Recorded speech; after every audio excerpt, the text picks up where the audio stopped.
Herkese merhaba arkadaşlar, kanalımıza hoş geldiniz. Bugün sizlerle başarılı oyuncu Afra Saraçoğlu hakkında yeni haberler hazırladım. Afra Saraçoğlu yeni projeleriyle gündemde kalmaya devam ediyor.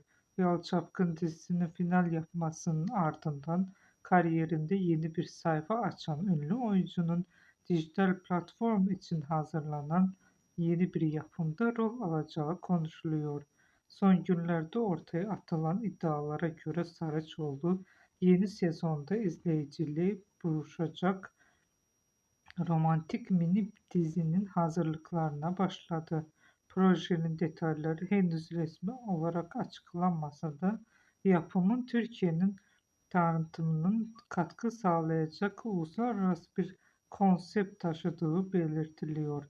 Öte yandan Afra Saraçoğlu'nun moda dünyasındaki yükselişi de sürüyor.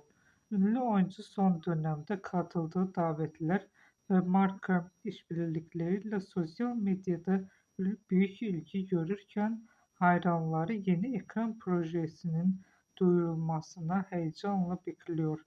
Başarılı oyuncunun önümüzdeki günlerde yeni projeyle ilgili resmi açıklama yapması bekleniyor. Son dönemde çıkan haberlerde Afra Saraçoğlu'nun yeni bir mini dizi projesiyle anıldığı ve uluslararası izleyiciye yönelik yapımlarda yer almaya hazırlandığı belirtiliyor.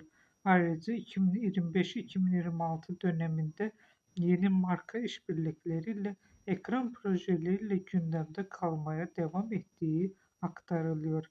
Bugünlük benden bu kadar arkadaşlar. Yeniden görüşmek üzere. Hoşça kalın. Bizi izlemeye devam edin.